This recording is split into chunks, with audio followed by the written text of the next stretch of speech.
Excuse me. Of course, things always happen right as you go live. Welcome, everybody. Welcome back to another Wel-Don Aquatics live stream. I'm looking over here. The camera's now here. Trying a new setup tonight. We're going to see how it's going, but I always appreciate everybody coming into the stream tonight. I was really looking forward to this one, actually. So let me know if the audio is working. I'm bound to blow something up tonight. We'll kind of see how things go here. But I appreciate everybody being patient and waiting for me. I literally got off work, drove home, had just enough time to kind of get in the shower, kind of put my gear away. I literally grabbed animal crackers on my way down here and a big cup of water. So I was kind of like shoving a bunch in my mouth as I was getting everything ready to roll. But let's see here. Who do we got here? Oh, we're still kind of getting things set up here. We got Sharon Miller. Thank you for being here. You're always so kind to me. And again, Sharon will be moderating for us tonight.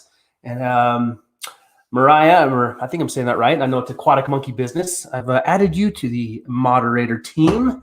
So I know you've been helping other people out, but I appreciate you being here. Sarah, always good to see you, my friend. I'm glad everybody is here. I hope everyone is doing well. And hopefully I didn't like mess up the stream this time. That was kind of embarrassing last time where I literally had to create a new stream to get this thing working. So Clay, welcome. Thank you for being here. So I say tonight it's a little different. I bought a new table off Amazon because I was stealing my wife's tables, bringing them down here and like setting everything up. And I was shopping Amazon. And I found this sweet little pop-up table that would just fit perfectly right where I'm at. You ever buy something, you're like, yeah, it's going to be like the perfect thing ever. Like, it's going to be amazing. It's going to be great. And then you go to set it up, and you're like, wait a second. That was not what I ordered, not at all. So my knees are like hitting the table right now. So I gotta build, I think I got to build like a little stand for it to kind of bring the stand in, bring the table in, prop it up a little bit. Because right now, like, I'm literally kind of sitting sideways, trying to fit in here. So it's all right, though. We're here to have a good time. We're not here to listen to me complain about my first world problems here as I'm, working on other things. But let's move on. What we got here? Saw some more people coming in. Cancer Train, good to see you, my friend. Guppy Guru is in the house. Wasn't sure if I was going to see him or Michael tonight. And I know I think we've all hit kind of a new grind this week. A lot of things going on. I know Michael's been off in the mountains taking some R&R, which is great for him. Peter's been working on his own fish room. Got some killer things coming up, and I think we're both kind of getting busier back at work. But guys, if you definitely haven't checked out Guppy Guru, you need to see what he's got going on. His videos on guppies are insane. Let's see here. Cancer Train, get an adjustable standing desk from Costco. So I needed something that I could collapse down and kind of take out of the room, as every time I do a live stream, I literally bring everything back down, set it all up. The only thing that is stationary is actually the second monitor that I mounted up on the wall so I can have a bigger screen to look at as I'm doing the chat and different things. So I needed something I could break down rather quickly. I wanted a standing desk so bad. I actually almost broke down and ordered one. I found a really nice one, but I just didn't want to justify the money. I wanted to put the money towards other projects, take care of the family as well. So I bought this awesome little $20 desk, and then all of a sudden it didn't work. Check my phone. Just sent you and Mike a message. All right, we got some behind the scenes stuff going on here. Uh-oh.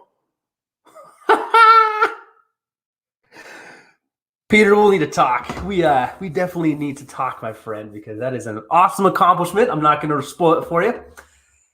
Let's see. Sharon, I love the cube tank. I love the cube tank too. You know what the best part is my video went live today. I actually did not plan that, where I talked about my honest lie that I told everybody. And so it kind of worked out perfectly to be where I showed you the cube tank. The cube tank was down here. And now it's kind of made like this is going to be the backdrop for live streams. Like this, we're going to have the Mubu Puffer toying with us eventually, but this is going to be in a sweet backdrop.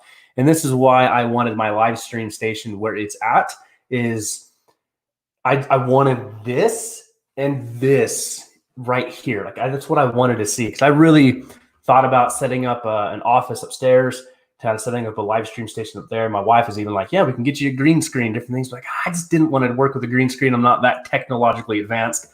So that's where we're at, though. But really, really excited. But guys, Peter just had an awesome accomplishment in the fish hobby. That's super cool, man.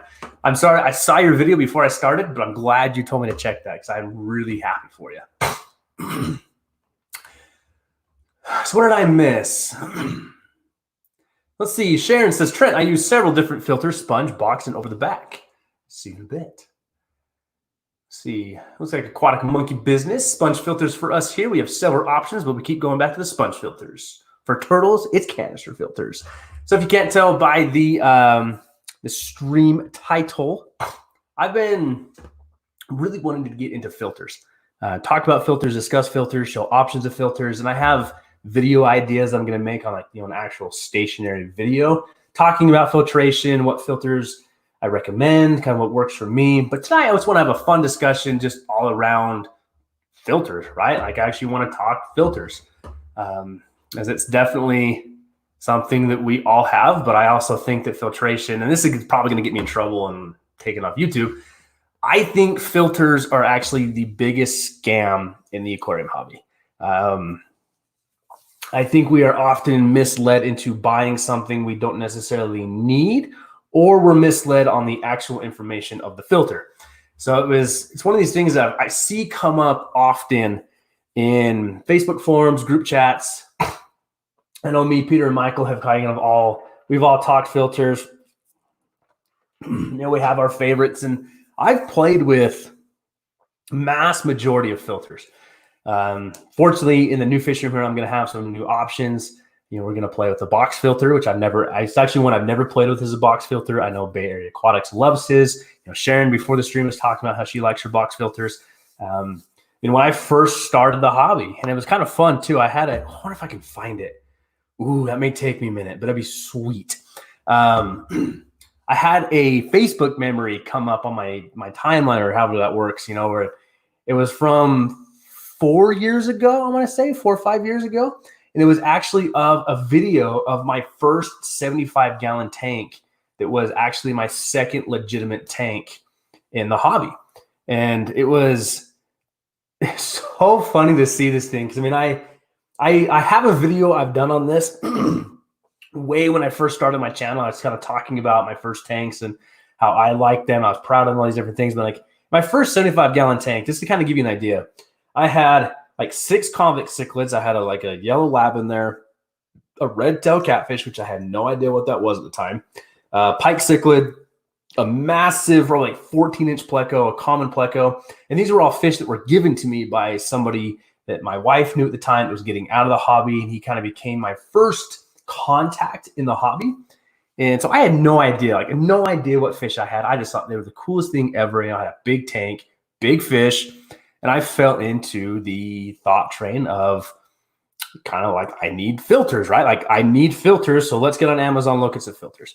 So I bought 2 hang on the back filters that were both rated for 40 gallons. That's what they call them. Like they were rated for 40 gallons an hour, right? That's all the rating said. So I bought 2 of them, right? 1 for each side. Didn't think anything of it. In my mind, I'm like, yeah, tank is 75 gallons, 2 40-gallon filters. That's 80 gallons. I'm covered. I'm good. I had no understanding filter media, nothing. But it was like, we all start somewhere. So I literally was running this fish tank off these 2 way underrated filters, whatever. No idea what I was doing, but the fun thing is, like, the tank did okay for what it was. I had a lot of fun with that tank. I learned a lot from that tank. And it kind of goes right along with here of what Cancer Trend is saying, that most of my tanks are under-filtered, quote-unquote, by industry standards, and everything is fine. That's absolutely true. Like, it is absolutely true what we can do with filters, but it's also my thought process behind tonight's live stream and kind of what I really wanted to talk about. We'll discuss some different options, different things, and kind of see what comes up in the chat. But it was the thought process of what is the best filter for you? Like, let's break this down to that level. What is the best filter? And I put for you on purpose because I want to give people ideas, options.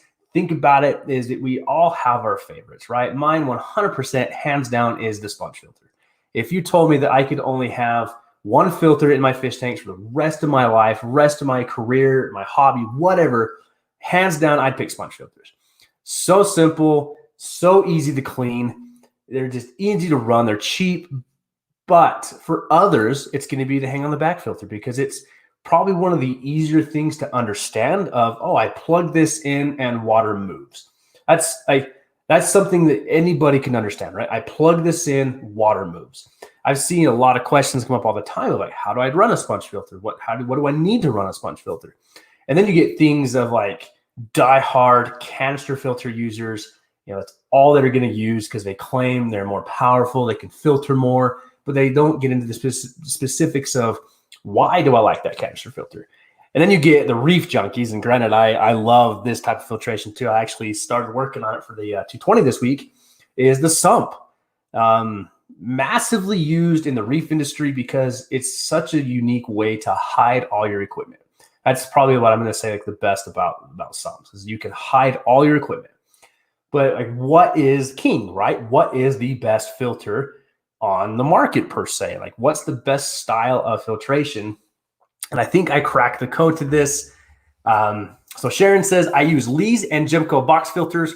Right now, I'm really loving the Lee's. Thanks, Michael. Man, he's not even here to see that. That's all right, though. We'll give him love anyways.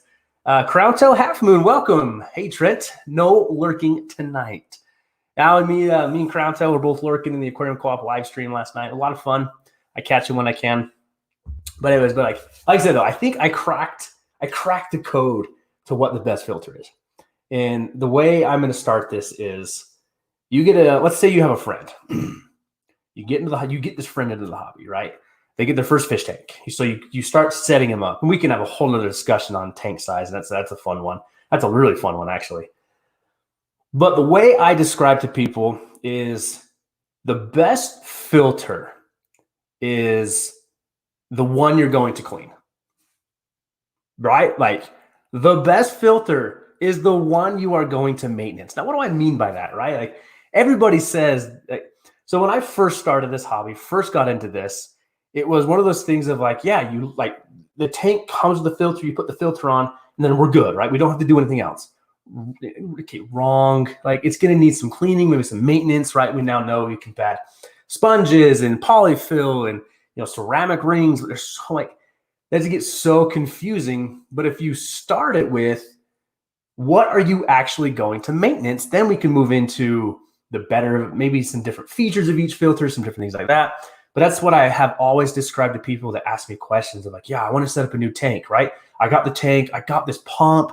I don't really know what it does. So I ask them, does it have like a drop down tube? Does it hang on the back of your tank? Oh yeah, it does. Okay. That's easy. That I can teach you with, that I can work with.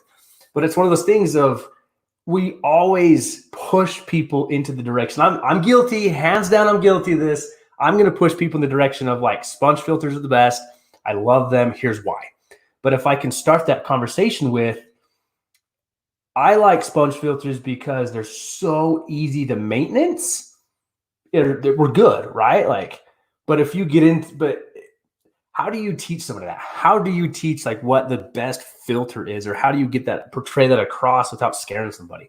Because there's two main questions, the two number one answers, the two top questions I always get asked when people find out I keep fish tanks, and numerous of them. Number one, are they saltwater? Like, bruh, do you keep like coral in your tank? Freshwater is cool too, people. And then the second thing, though, that always makes me laugh is I get asked, how long does it take you to clean your tanks? And so that's such a broad question of like, what do you mean clean? Like water change, full breakdown, filters, or like, I don't know, how long does it take you to clean your tanks? So that's where I start with is, well, on filtration purposes, I clean my sponge filters probably twice a month, so once every 2 weeks when I'm doing my water changes. And on the amount of tanks I have right now, it takes me about an hour. But that's including that water change time frame. Maria, I've been waiting to do a sump. The turtles, especially since they're going outside. Yeah, sumps are awesome. And I want to get into more and talk briefly about like why I actually like each type of filter, but I really wanted to get that first point across of the best filter for you is the one you are going to maintenance. That can be, and that's, the simple general maintenance of it. What else we got here? Guppy Guru, I appreciate him telling everybody to smash the like button. How many we got watching? I don't even know. Can I look at that right now? What we got here? 14 watching. You guys are amazing. I love you all. You're the best. You make me so happy. Geo Aquatics, welcome. I love sponge filters. They do great work, but also started to incorporate Matan Filters. So Matan Filters is one I've played with a little bit.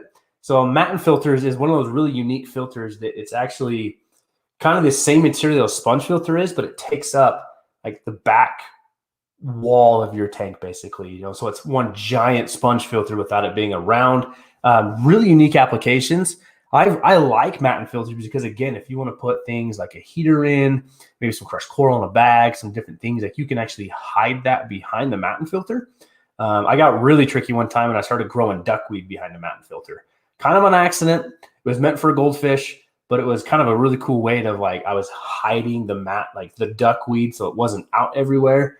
But then I found myself more inclined not to clean a Matan Filter than I was a sponge filter. I don't know why. I think it was because I actually had to I can't say physically remove something because I physically remove a sponge filter. But for whatever reason, I guess this, like, the overall size of a Matan Filter, I was less inclined to actually clean it. Ground Till, so he says, easy maintenance, no headaches. I'll agree to it. It only for small and not high tanks. So I've seen some big tanks that actually run like 2 foot tall Matan filters, and they do great filtration. Something like a sponge filter, right? It's your mechanical filtration, it's your biological filtration, all in one filter. And then, so they do some great things.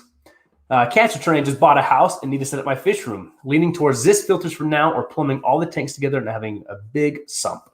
So we didn't even get into the Zis filters, and I've done a video on that. I actually ran most of my last fish room off the Zis filters. Love them. I still to this day really like the Zis. Guppy, it's probably, again, I guarantee he's talking about the Zis biofilters, the actual moving media inside the Zis biofilters. But one thing I noticed, though, they cause a lot of stir in the hobby because people don't understand that. It kind of is an advanced style of filtration. And if you don't understand it, it's difficult to explain it to somebody. But Cancer Train, they are excellent filters. And I mean, I ran a 125-gallon with a massive pleco and a Fahaka puffer and had zero issues. I had never had any issues with water quality, water clarity, anything of that. I mean, they're pretty sweet. But I'm excited to see what you do for your fish room. As you can tell, we're still actively working on the fish room. I did get some things done over this past week. I finally started the plumbing on the 220-gallon tank behind me. So if you're following me on Instagram, you would have seen a small post about that. I was doing some dry fitting. Finally got the bulkheads to fit on this beast of a thing. That was an adventure. Like, here, I'll show you. Quick behind the scenes preview. This was a bulkhead that I literally had to cut out of the tank. Like, literally had to cut this thing out. Shoved my arm down the overflow box. Well, there we go. And got my Dremel tool and literally had to Dremel this thing out. And then I had to come up from the bottom of the tank and Dremel it out. It was insane. It was a nightmare. The difference is what they did, and I actually have a bulkhead fitting down here. We'll do a video on these later, but just to kind of give my sob story here. So there's 2 ends of a bulkhead. You have we'll call it the head side and your flange side. Normally, the head side goes inside the tank, and the flange side actually will come through the tank and then allow you to plumb things accordingly, right? It allows you to run plumbing through a tank. Love bulkheads are an excellent plumbing tool. Well, they installed theirs backwards, in my opinion, where the head side was outside of the tank, the flange was inside the tank, and the only thing that I can think of what they did is that they actually went down from a 1-inch bulkhead to 3/4 inch PVC, but you could still do that if you installed the head inside the tank. Well, then they took whatever this freaking gasket is and glued it down into there, and there was no way that thing was coming off. I mean, I had to cut off the main. It was insane. It was insane what I had to do to get this tank plumbed. But man, we are moving, we are grooving, and I actually talked with the wife. We got a sweet, sweet project coming for us. Very excited. But back to filtration here for a minute. So we've kind of touched on sponge filters, kind of touched on Matan filters. Box filters are going to work practically the same way. I have a really good idea in my head. I think it is about box filters. I really want to weigh pros and cons between sponge filters and box filters, as I will agree. I don't think box filters are as well known as they used to be maybe 20, 30 years ago. If you see some of the videos on YouTube, like the older breeders that have been doing this hobby for decades, a lot of them used to use box filters. They're just not around as much anymore. So I'm really excited to play with one and actually get some ideas on them, how I want to use them. I love sponge filters. Once people understand how simple it is to set up a sponge filter, so easy to use. Now, hang on the back filters, I'm not going to knock at all. I've seen some great things come out of hang on the back filters, but that's where I think that we get into the part where I'm that conspiracy theorist, and I think it's a scam. They push you to buy the refillable cartridges, and once you help somebody understand, instead of spending maybe $20 a month on that product, spend $15 once and buy some sponge, and basically upgrade your hang on the back filter. The pros of hang on the back filter, you actually get some like a water current going in your tank. Sponge filters give great surface agitation. So I'm really excited to play with each of these again in the fish room. I'm playing with one of the hang on the backs right now, the Marineland Emperor, the penguin, the bio whale stuff. Garbage, but it works. It moves water. Then we get into things like canister filters. Now, I will say this. The FX6 canister filter that I used to run on my 220 gallon is kind of the return pump for the sump, was awesome. Those things move a lot of water and they hold so much biological media, right? Like I could stuff that thing so full. My one complaint with them is they are so difficult to actually maintenance, right? Clean. Because instead of popping the airline out, removing the sponge filter, maybe taking off the top lid of a hang on the back and moving the sponge from there, I literally had to shut the filter down, like unhook hoses, unscrew all the little things around the top, pull the top out. Now I got to worry about spilling water everywhere. Now I've got to carry this heavy canister full of biological media, full of dirty water through my house to the bathtub, wherever I'm taking this thing, and maintenance it. So what I've seen most of the time is that with canister filters, I was so guilty of this. Like the time that I had the 220 gallon running, I never cleaned that canister. And that was terrible to me. Is because I think most people don't clean them because they're a pain in the butt to clean. But yet so many people just push out there like canisters are the best, which they have their place, right? If you want a filter that's out of sight, underneath your stand, and you can do some sweet things like lily pipes. Then you get the Owaze canister filter coming on the market. They've actually included like the heaters into it. I think that it's a great application. Like having a heater and a pre-filter you can remove, genius idea.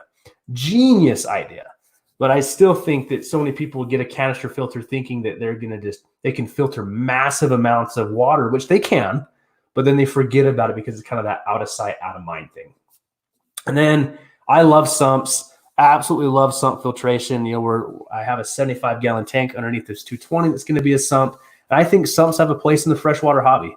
I'm really excited to do another video about plumbing this tank because I'm basically going to do the sump practically the same way I did it last time, but it's just that I'm better. I feel like I'm better at actually explaining things. I have a better understanding of it, and I'm trying to really make videos.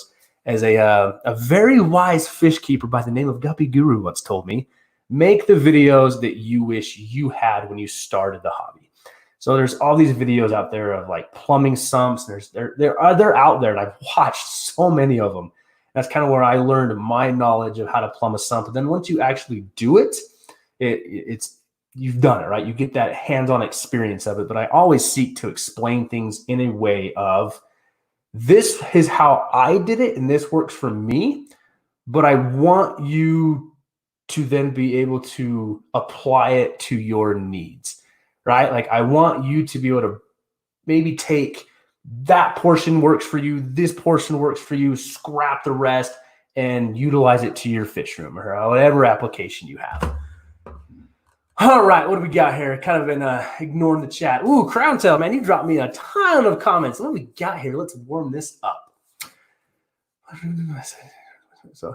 So it says, I was shown, not my idea, you can use plastic trunking glued in place on the sides, and you can insert the sponge mat until it stays in place.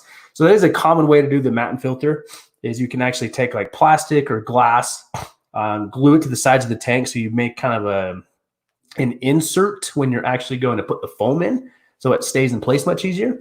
It's a great idea. I've seen that done, but I just, my silicone work is so bad. So I think that's probably why I prefer the sponge filters. I can just drop and plop and it's rolling. Let's see, Trent, what species types are you keeping in the new fish room? A lot of Japanese rice fish. I'm probably going to have upwards of 5 or 6 color variants of Japanese rice fish down here. I will have my yellow zebra plecos I'm still working on breeding. I have some swordtails I haven't shown you guys. Well, you've actually seen the swordtails. Swordtails I'm working on breeding. I have some albino crebensis I'm going to be working on breeding. I do have a new kind of quote-unquote blackwater tank that's be full of tannins. I'm going to be bringing down here. Have not shown the fish for that yet. I have them, but I'm not going to show them yet.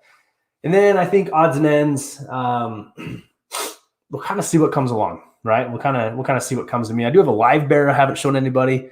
Peter and Michael know about it, but I haven't shared with the YouTube community yet. Really excited for those. I'm really hoping I can get those breeding, because I think they're fairly rare-ish, maybe. But we'll see. We'll kind of see what comes about, though. I plan on rotating some things to the fish room. Rice fish, they're going to be here to stay for a long time. And then the fish going in the cube. Sharon's cracking me up. So the fish that are going in the cube, if you go back a couple videos, I think I even have one coming out.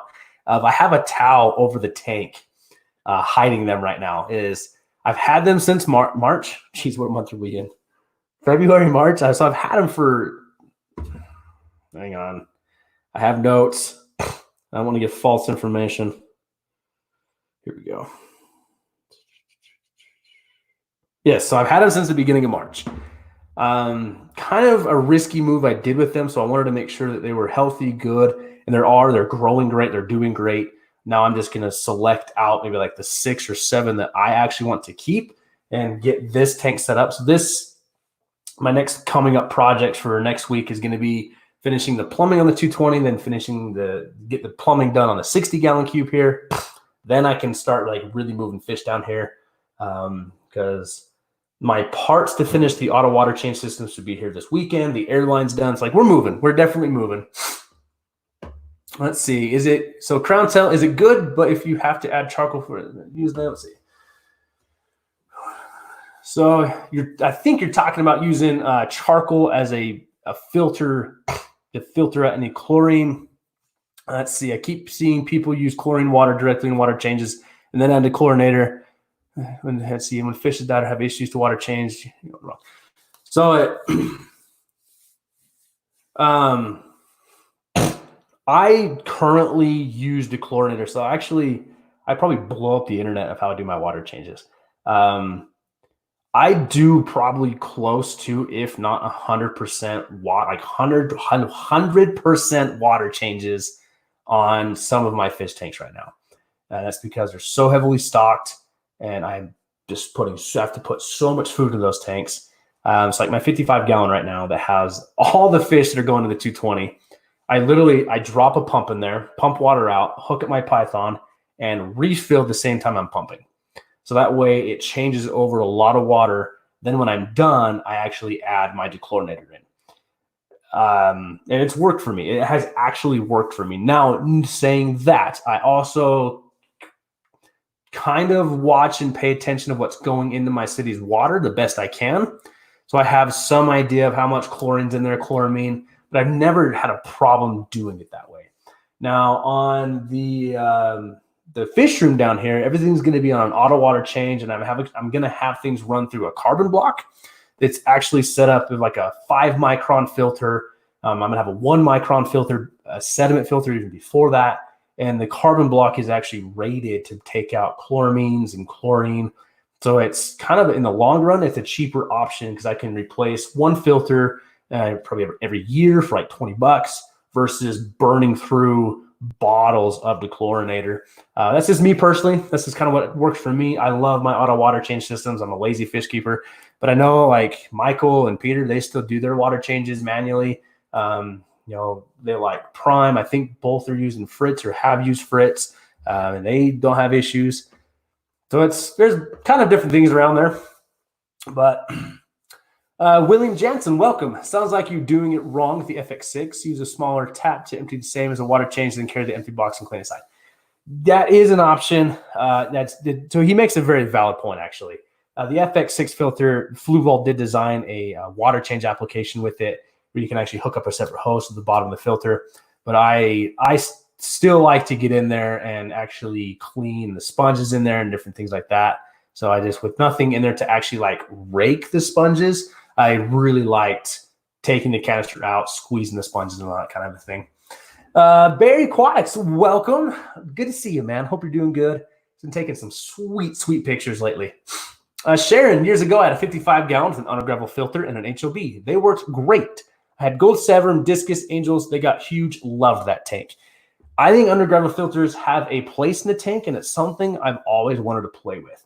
I can't remember who I heard it from, but they talked about how there were breeders that would drill into the bottom of the tank, run undergravel filter.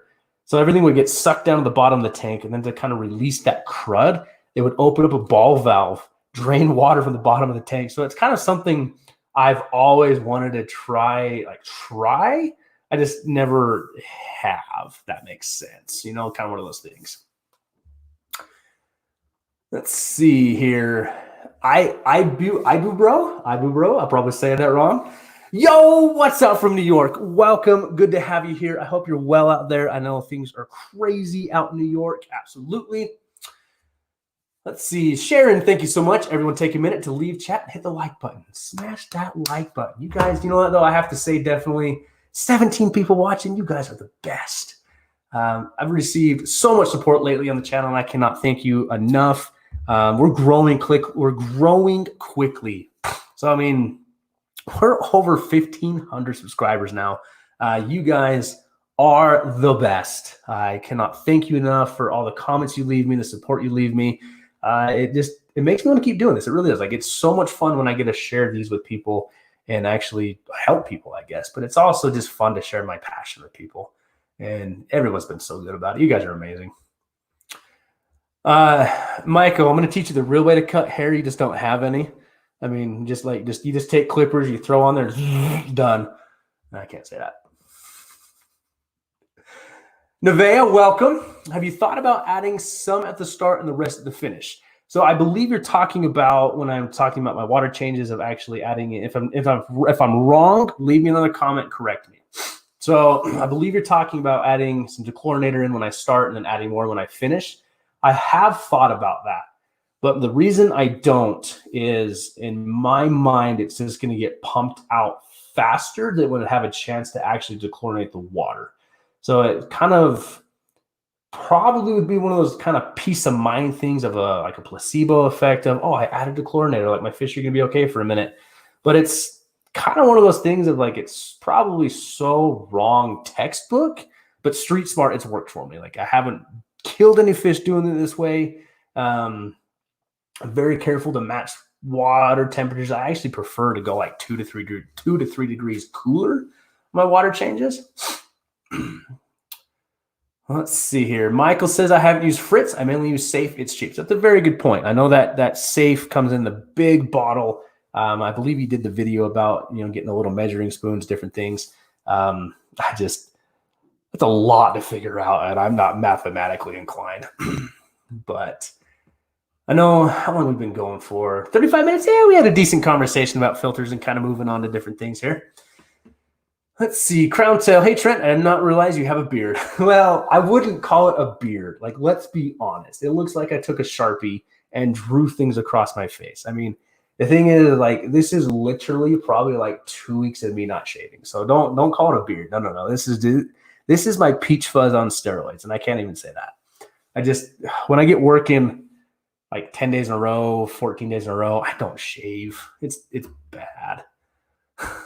Anyways, Crown Tail Half Moon. Trent, I asked above about you drilling holes in the tank and if you can recommend a hole drill bit. So yes, I have drilled many holes in glass tanks now. It's actually the hardest part about drilling a hole in a glass tank is just doing it. That's literally it. Like, it's just doing it. You're going to break some tanks. You probably do want to check to make sure they're not the tempered glass. But the thing is, like, the hardest part is just doing it because it's so scary. So the bit I recommend, so you absolutely need a diamond hole saw. And I purchased mine from Bull Creek Supply. That's where I know they carry them. I like them. They have a nice sizing chart of, if you're going to use a 1-inch bulkhead, you're going to want this size drill bit. You can buy them on Amazon. They're all made the same, really. It's nothing crazy, nothing difficult. So it's just one of those things that, like, you have to do it once, and after you do it once, you realize that it's not as hard as everybody says it is, but it's scary. Like, don't get me wrong. I drilled the first tank I ever drilled was my 125 gallon that I had my Fahaka puffer in. The first tank ever. So I was sweating bullets that if I cracked that thing. But I do have a video on my channel of actually showing you how to drill a glass tank. Most people will recommend you do it outside and, like, run a hose because you want some water in contact with the bit so it doesn't overheat. But I find that running a hose, trying to keep that steady, adds one more complication to it. So I like to use what's called a plumber's putty, and you build just kind of a little ring around where you're going to drill your hole in and just pour water into it. And then that way you just have standing water. It keeps your bit cool. You don't have to worry about a hose. But then my number one tip, put a towel into the tank to actually catch the glass you're drilling out. Too often I see individuals that are cracking tanks, not because of the drill bit, but because of when you puncture through, the piece you cut out falls down, hits the other side of the tank, and cracks that glass.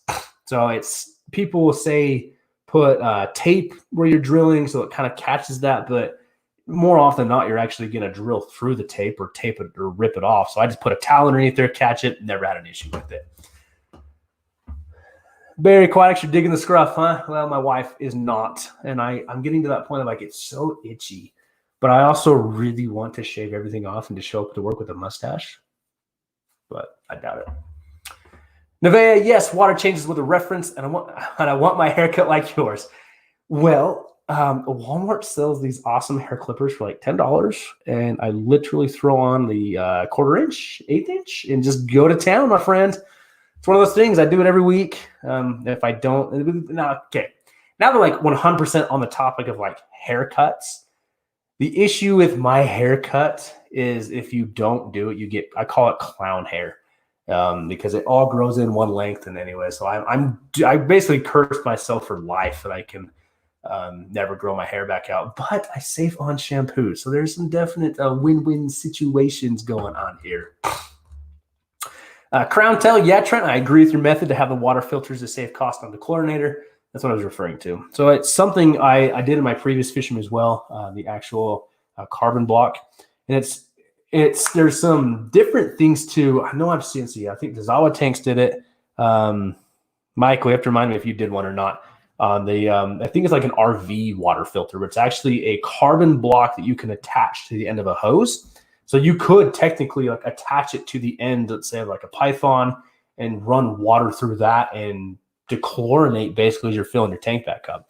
But I mean, I don't think dechlorinators are bad. I mean, that's a whole other conversation we could have too, like which one is actually the best dechlorinator, right? There's some pros and cons of those. And I know a lot of people like their Prime and like their Safe, and they claim it's just the holy water of fish keeping, but I've actually I don't know. I don't know if it's any better. It claims to bind up ammonia. So I think in a pinch, maybe it's like that one thing you need, but we'll see.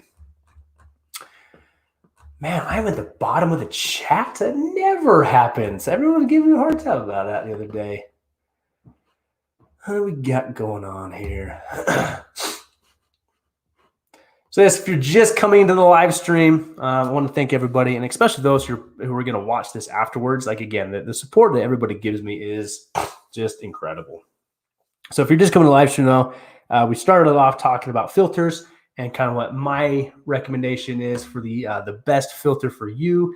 And the secret to that, my secret to that is going to be the filter you are actually going to maintenance, right? Like the one you're actually going to clean. Because let's be honest, the filters are designed to suck up waste, take care of waste, break down waste. But if you don't do anything with it, it's gross. Like, I don't know if anybody's run a canister filter for like a year and forgotten about it. Those things stink when you pop those top offs.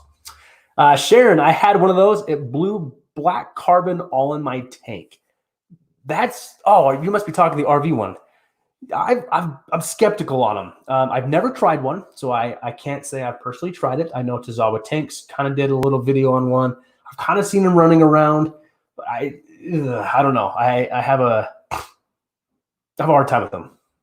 So I like the carbon blocks I run. I've never had dust come off of them. I've never had an issue with them.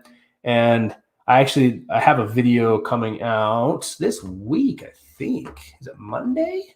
It may be Monday, actually. Let's take a look when that one's coming out.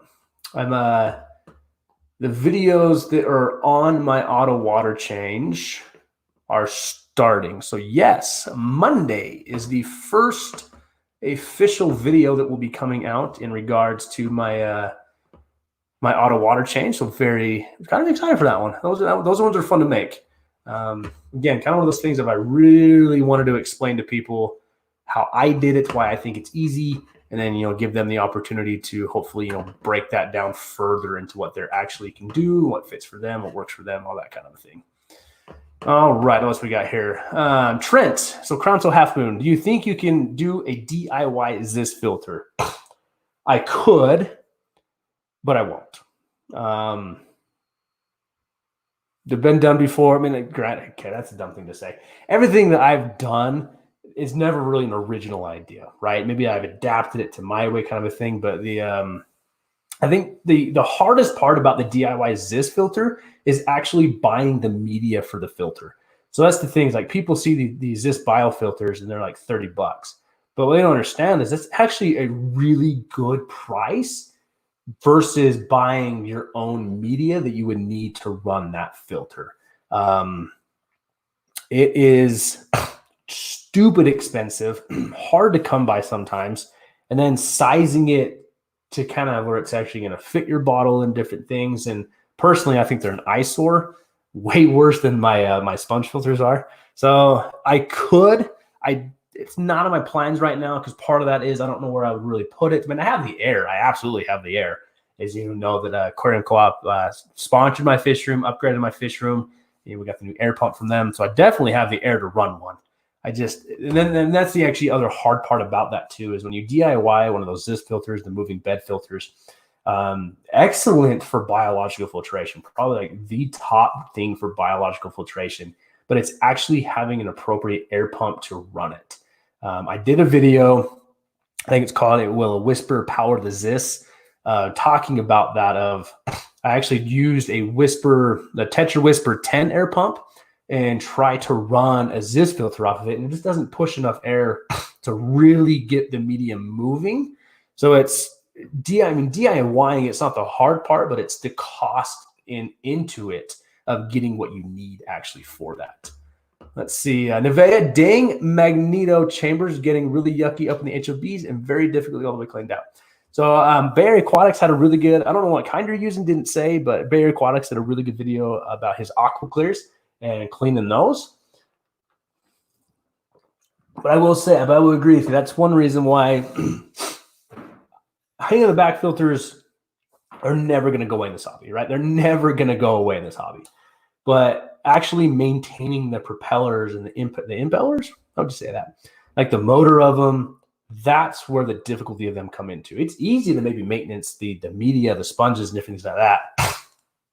But breaking them down to get those impellers, it's rough. Crown till half moon, if you start up a new sponge filter, how long do you keep it in seed tank before you can put in the new tank? So that's a highly debated topic. But and the honest truth of that is there's no legitimate time. I have done it where I have put, so this is the gospel according to Trent, right? This is me talking. This is 100% my opinion. I have actually placed sponge filters into running tanks with no air going to them, and I've left them there for like 2 weeks, pulled the sponge filter up, actually hooked it up to air, put it in a new tank, added fish to it, never had an issue. Sometimes I get a little bacteria bloom as things are kind of catching up to what's going on, but I think it also, you have to really focus in on how much waste are you putting into the tank. We get so concerned that the fish are producing waste, which they absolutely are. They 100% are, right? We're not going to disregard that fact. The fish are producing waste. They're producing, they're breathing the air out of the water, kind of a thing, that whole scientific whatever. But then we get into, I don't feed that tank for like a week. When I first really put that brand new sponge filter in there, it's maybe kind of been seeding for a week or two. So to answer your question, I do 2 weeks, 1 to 2. I'm going to say 1 to 2 weeks. I try and give it that 2 week mark because I feel by that time there's got to be some bacteria on there, right? I mean, it's never going to really have everything on it until you just leave it alone for a long period of time. So I think 2 weeks is a great time frame to get a sponge filter seeded, but then be careful how much you feed that tank. Maybe feed it every other day, once every 2 days, once every 3 days. Do that for the first 2 to 3 weeks. So you're still getting the nutrition to your fish, but you're not overloading that sponge filter with, if like, you ever noticed if you dump in like a handful of flake food, half of it's going to get sucked up in your HOB filter, half of it's going to get sucked into your canister filter, half of it's going to go down and overflow into the sump, half of it's going to get stuck to a sponge filter. So, I mean, sometimes the fish will go pick it off the sponge filter. My plecos love eating the leftover food on the sponge filter. But we as the fish keeper, I think we actually add the most waste into the tank. And then that's why, tanks can crash so fast, is we basically overloaded the bacteria, where if we give it a time frame to establish a little bit, put some fish in there, let it do its thing for a couple weeks, then just let nature do its thing. It'll work really well for you. Bay Area Aquatics, I need to clean those impellers again. Just lazy. I don't know if it's laziness. I mean, I wouldn't want to do it either. Ugh, those things are gross. Nevea, I use aqua clears. Love aqua clears. I think they are a fantastic filter. I don't have one in my possession right now. Depending on if this Marineland Penguin filter gives out on me or not, I was actually going to bring it down here and run it on the Pleco tank just to add some extra filtration to it. But it is already making some noises at me, and I don't like them. Crown till half moon, what do you recommend for DIY sponge filters, even Matan types, open cell or closed cell sponge walls? If I'm understanding you correctly, I'm going to go by the PPI rating. I would recommend a 30 PPI, which is 30 pores per inch. I think the aquarium coat sponge filters are a little more coarse than that, but that 30 PPI range just runs really, I think it runs into a range where it's going to catch a lot of particles. It's going to filter really well, but it's not going to clog up really, really fast. I actually want to find the old sponge filters I ordered way beforehand. They were the most fine poured sponge filter that I'd ever used. And I was literally cleaning them every 3 days. They could not keep up with the tank. I would recommend 30 pours per inch. I'm also that guy too. Like, see, I'm the wrong person to ask about like doing a DIY sponge filter, because again, for me, by the time I buy the material, find the material, source the material, and make it, I can already buy one properly made that's way better than what I can make. Now, granted, you probably are the jack of all trades, master mechanic. This noggin of mine don't always think mechanically. And I mean, there's, some really good thing. There's like no cameras watching me in my fish room, because the fact is I am talking to myself all the time. My wife's down here working on the basement. I'm in the fish room working. She'll often be like, "What? Like, you talking to me?" Like, no, I'm just talking to the other person in my head, trying to get some expert advice on how to do something. So, I would recommend that 30 PPI range, though. It'll give you, like I say, it'll give you enough filtration, but it's not going to be so annoying where you're going to have to pull it out like every day. Because I think the purpose, especially on a Matan filter, is to leave it alone, right? You want to do everything you can to leave it alone, low maintenance kind of a thing, so you don't have to, do much with it. Let's see, Guppy Guru. Yeah, I've done 1 to 6 weeks and got the same result, but it depends. Are you using Quick Start or something too? So I've never actually used Quick Start. I think it's going to be the same thing as basically bacteria in a bottle, just marketed differently. That's one thing I'm actually really excited to do when we get the new fish room going here, especially on this breeding rack. I have a video planned on how to cycle a tank, because again, it's confusing, and it's confusing on, we're having this discussion right now, and you can kind of tell everybody has their own opinion, and that's how it's going to be, right? It's my opinion, but I wanted to teach it in a way of, okay, this is literally a dry tank. This is literally a brand new sponge filter out of the box. How are we going to get this tank ready to keep fish alive? So I got some interesting things I want to talk about using there. But yeah, Peter, I've actually never used the Quick Start. I have used other forms of bacteria in a bottle with really, really good success. Again, most people are probably going to say like that bacteria in a bottle is kind of that placebo effect, right? It's good for the mind. Like, oh, I added something, so of course my fish are going to be okay. I fell into it. Again, I've seen good results, so I will continue to use the bacteria in a bottle. Let's see, Berry Aquatics. I personally like to leave it in for at least a week, sometimes more. Yeah, I say 1 to 2 weeks. I've seen good results with that. I literally moved a sponge filter over, and it was in a tank for a week, and I dropped in 20 fish into a 10-gallon tank, and I haven't lost one. So I'm very fortunate there. Let's see here. Nevea, I have a Marineland 350 at my 40 breeder. Don't use the bio wheels anymore because it would not turn after a month. I use Fluval 70 sponges in one chamber and regular filter on the other side. So that's the exact same filter I have. I bought it because it was like $10 on a deal on Amazon. So it's way too cheap to pass up. But then I kind of took the opportunity to do like a 20-minute is like bashing video of this filter. Geez, it's kind of a terrible video, but it was, I don't know, it's kind of fun to make.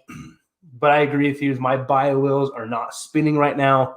And I've loaded that filter up with a coarse sponge, and then I actually tried to add some polyfill in there, and I noticed that it restricts the flow just enough that the bio wheels won't turn.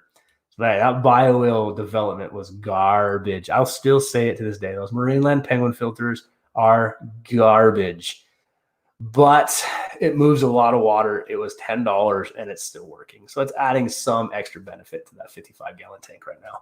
It's probably like, the sad thing is, like, that's probably what's keeping that tank from crashing right now. God, I put so much food into that tank. See, Guppy Guru, I think Sharon was asking you if you use the API Quick Start. He says, I've used API and have had better results with CChem stability. But I really like CChem. API and CChem are neck and neck, though. So Peter did a really good video when he first bought some new fish, actually talking about that. So he's done a video talking about setting up a new tank, getting a new tank started, using that CChem stability. Good results there. Berry Aquatics, I believe you're talking about a sponge filter here. I personally will always run air to it just to get the flow. If you put it in a high flow area, you could leave it unhooked, but I'd leave it in water. So I would absolutely follow it up and recommend and agree with him that if you are going to seed a sponge filter, if you can, you do want to run air to it. That way, even if you have like a separate USB air pump, tension whisper, the air pump that's loud and annoying, you don't really want to use it, but you kind of keep it on hand because we're hoarders and we're fish keepers and we can't get rid of that. Yeah, throw that in there, hook up that sponge filter to it, because that will allow the bacteria to grow faster because now it's actually filtering versus just staying stagnant in the water. So I agree. I would absolutely run some air to it. Yep, Nivea. I also run air-powered sponge filters. Cheapest way to run a fish room. It really is the cheapest way to run a fish room. Berry Aquatics. I prefer this Tetra Safe Start if I'm going to buy it. Haven't used that either. Probably would have saved my fish though for my very first tank. That's a story. It's a fun story. All right, Crown Tail Half Moon. With HOB filters, instead of replacing cartridges, what can you substitute them with? So that's where I was talking about previously in the live stream here, that I think the filtration market is the biggest and best scam that people have ever come up with. So a couple reasons why I used to use the cartridges, right? I was in that trap, that mindset. And then I kind of started looking at it of, I'm so tired of just like, we can already make this hobby super expensive. So I'm tired of spending money on this cartridge. And I go to the store, oh, you're out of cartridges. Now I got to order them online. Now I got to wait for them. Oh, they're the wrong size. I didn't want these ones. So the benefit of the cartridge, I will say, some of them come with a little bit of sponge. And then, you get like the actual cartridge, which is the kind of, we'll say the mechanical filtration. They usually have like carbon packs you can put in with them. But then when you remove that, you're essentially removing all the good bacteria.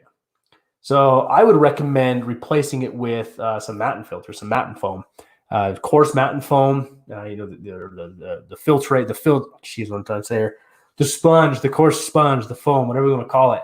Aquarium Co-op sells it. You can find them all online. Barry Aquatics has a video talking about that. He bought a big sheet online. You can find it all over the place. I know there's a guy in our club that I think he bought a bunch off Wish. Peter did a video talking about Wish products and that. So I would highly recommend ditch the cartridges and get yourself some the polyfill. You can even find it at Walmart, right? It's like guys, I'm losing my mind right now. I can't think of it. I know it's polyfill, but it's the stuff that like goes into blankets and stuff. And you can usually find it in kind of big sheets. So you can cut it to the size you need. So you throw your sponge in there, you throw some polyfill on there, and it's going to get some really good superfine mechanical filtration. The sponge will allow beneficial bacteria to grow on there. If you have something like the Aqua Cooler, you have a lot more room to work with. Get some small ceramic rings, super cheap on Amazon, and then kind of incorporate all of that, right? So instead of using the cartridges, put a little bag of the bio rings in there, maybe some ceramic media. There's all kinds of ceramic media. Even go to the dollar store and buy some pot scrubbies. Pot scrubbies versus the Matan foam and versus the cartridges is way better than cartridges. I actually wouldn't, in the sump I'll be doing, one of the buckets will be filled with pot scrubbies. So yeah, pot scrubbies is probably, I want to say Wild Fish Tanks did a video talking about that, like budget options you can buy from the dollar store. So pot scrubbies are like a great little secret in the aquarium hobby. They're super cheap and they do a great job at filtering.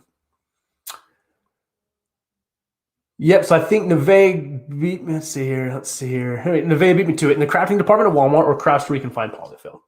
Yep, so super good. Works really well. I've had great success with it. So where are we at? 59 minutes.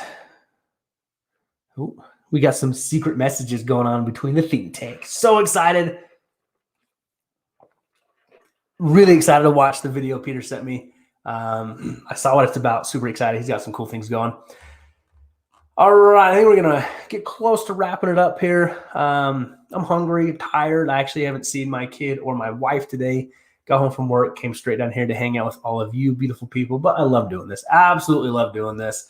Really looking forward to continuing trying to do these weekly live streams.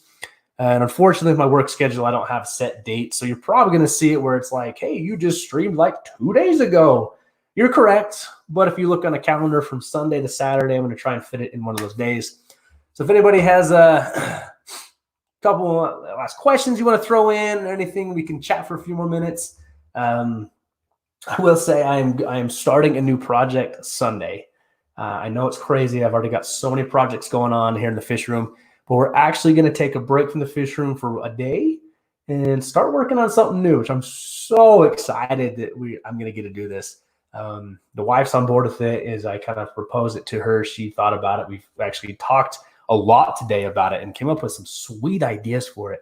So really, really excited for that. Guppy Guru, am I going to buff the 220? No. I don't want to. That's me being lazy. I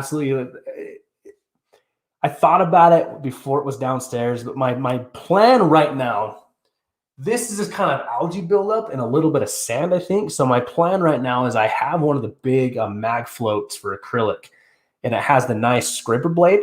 So I'm going to fill this up with water, probably maybe put in like a little bit of citric acid and get a power head in there and just let that stuff just stir it up for a day.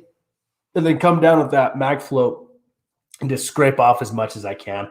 So I'm really hoping it's not going to come out super cloudy. So it probably could use a buff. So you're probably going to see me like doing a video where it's like, yeah, Peter was right. I should have buffed it and I didn't. But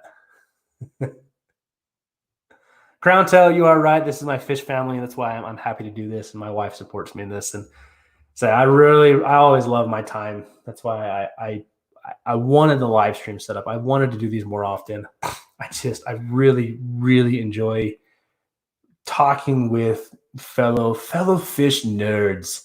It just gets my mind in a good place, gets me, my mind from work and just different things. And man, I love talking fish. Absolutely love talking fish. Now, see, Crown Tail, I'm just going to bribe Peter. I'm going to bribe Peter to come buff this. That's what I'm going to do. Not ask. I'm going to bribe him. I know what he likes. Adult drinks, maybe some fish. Thing is, he sends me pictures of guppies he wants to buy. So if magically those guppies showed up on his front doorstep, I'm sure I could do something. Nevea, thank you for joining. Really appreciate it. So thank you, everybody, coming to the live stream. Sharon helping out again. Aquatic Monkey Business, Berry Aquatics, Guppy Guru, Clay, Catch Train, everybody that came in. These are always fun for me. Really, really enjoy it. So I'm going to wrap it up, and we will see you guys. I got a video coming out Monday, and then I will try and figure out the next time we're going to do another live stream next week, hopefully. So, and definitely stay tuned. Again, it's May 1st, brand new month. That means a brand new Think Tank live stream will be on Berry Aquatics channel this time. Still working on a date, but make sure to watch out for those post notifications and everything else going out. So everybody, again, thank you so much. Stay safe. I know it's a crazy time right now. Do something good for somebody. Buy your fish, enjoy something, and we'll see you in the next one.